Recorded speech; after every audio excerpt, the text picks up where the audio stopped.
15 dias antes de ser sancionado na Lei Magnitsky pelos Estados Unidos, o ministro Alexandre de Moraes atendeu a um pedido da Starlink e mandou a União pagar para a empresa juros e correção monetária sobre o período em que a empresa teve 11 milhões de reais bloqueados por ordem dele mesmo, do Moraes.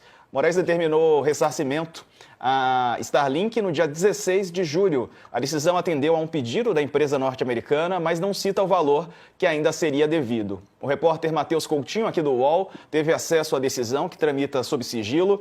A correção de valores bloqueados por ordem da Justiça é comum no judiciário brasileiro. Essa medida evita a desvalorização de valores que ficaram restritos, né? Em 30 de julho, os Estados Unidos sancionaram Moraes na Lei Magnitsky, legislação criada para punir envolvidos em crimes contra os direitos humanos, prevê que o ministro não poderá mais utilizar serviços de bancos que estejam conectados ao sistema bancário internacional. Os recursos da Starlink, para a gente lembrar, foram bloqueados lá em agosto de 2024 para servir como garantia de pagamento de uma multa imposta ao X. A rede social havia fechado o escritório no Brasil e chegou a ser suspensa aqui no país depois de desrespeitar ordens do Supremo Tribunal Federal. O antigo Twitter se recusou a remover perfis investigados pela PF por promoverem uma campanha de ataques a delegados da PF que investigam Jair Bolsonaro e aliados. Como Starlink e X pertencem ao Elon Musk, Moraes entendeu que elas faziam parte de um mesmo grupo empresarial. Em fevereiro desse ano, o ministro mandou o Banco do Brasil devolver o valor de 11 milhões. A Starlink apontou que tinha direito de receber o valor de 11 milhões com correções monetárias. A empresa não cita qual seria o valor dessa correção, mas a quantia bloqueada ficou na conta judicial do Banco do Brasil por mais de 6 meses. E o ministro libera essa devolução, inclusive com a correção e tudo mais do valor, né? No valor desse período de mais de 6 meses, Murilo.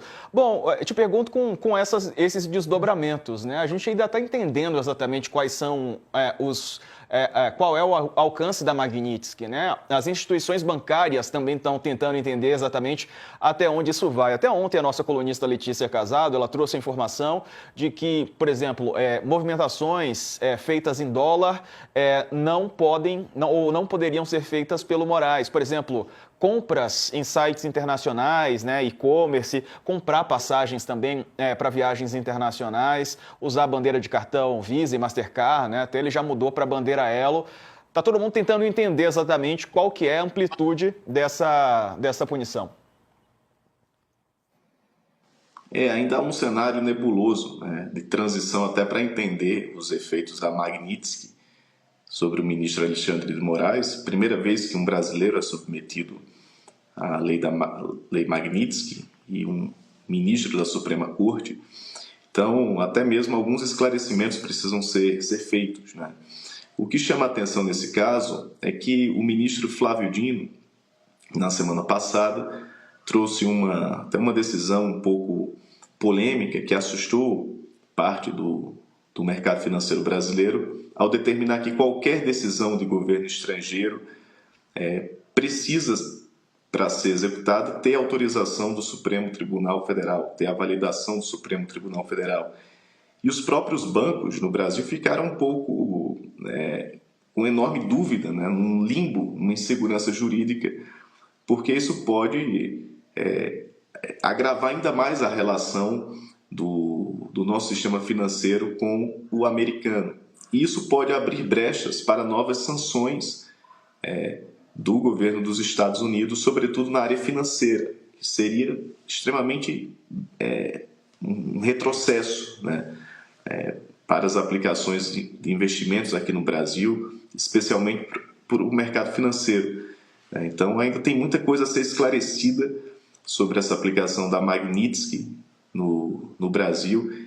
E essa insegurança é o pior dos mundos, porque o empreendedor brasileiro, o próprio cidadão brasileiro, fica refém dessas interpretações da justiça ou de organismos norte-americanos, né? Isso é péssimo para alavancar investimentos, é muito ruim para quem quer aplicar recursos no Brasil, né, em dólar, e pode, como consequência, afastar investimentos do país prejudicando enormemente a condução da nossa economia nos próximos meses. Então, quanto mais rápido for esclarecido esses fatos da aplicação da Magnitsky, melhor, até para ficar claro para os brasileiros, né? Até para que as nossas instituições financeiras ou políticas não sejam punidas, e também para o governo americano. É bom que se esclareça o quanto antes essas aplicações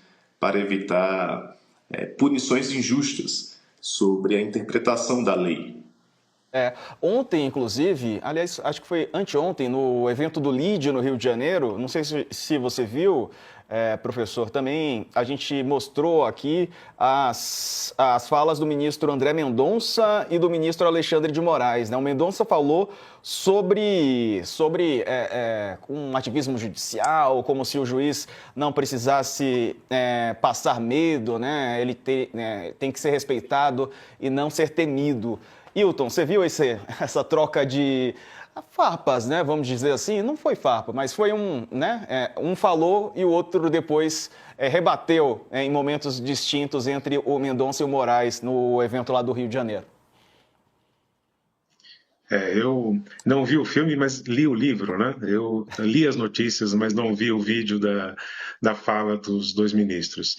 Mas também é esperado, né? O Mendonça foi indicado pelo Bolsonaro, né? Ele tem feito um posicionamento mais contra, né, as decisões do Alexandre de Moraes, mas é muito complicado porque ali é um colegiado, né? Não é uma decisão do Alexandre de Moraes, não é decisão do Mendonça. O STF ele é muito mais do que isso. A questão de uma fala mais provocativa, de dizer ali que o judiciário não pode ser tão ativista, ele de certa forma tem razão, né? As medidas que nós temos visto nos últimos anos têm sido diferentes, né, do que nós costumávamos ver, muito mais agressivas, vamos dizer assim.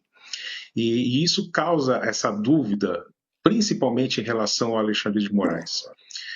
Mas eu acredito que tem a ver com o momento que o Brasil vive, com a polarização, com o risco que nós tivemos, né, de um risco de golpe real, né? E isso entre o momento da eleição do Lula e o 8 de janeiro. Não foi só no 8 de janeiro.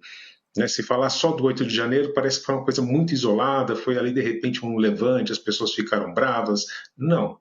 Era um movimento que começou lá na eleição, com, por exemplo, alguns sinais que a gente pode destacar. O presidente Bolsonaro, quando na época ele era presidente, ele não declarou vitória do Lula, ele não aceitou, né, o que normalmente um presidente faz, né, fala, parabeniza, né, quem ganhou. Ele não fez isso. Até hoje ele não aceitou a vitória do Lula. E isso, é claro, que impacta nos seus seguidores. Né, um deputado, certa vez, não me lembro o nome, mas disse que a anistia é necessária para pacificar esses ânimos políticos no Brasil. Mas como assim? Eles mesmos não aceitaram, né, que a eleição foi real, eles falam que foi fraudulenta. Então, antes disso, os próprios políticos, esses representantes mais radicais, deveriam aceitar. Poxa, a democracia está funcionando, nós vamos disputar na próxima eleição. Mas aí, voltando para o Alexandre de Moraes, eu acredito que por causa dessa situação, né, de mais radicalização, de polarização, ele tem sido mais ativista, sim. Isso não é bom. Tá? Isso realmente não é bom para o país.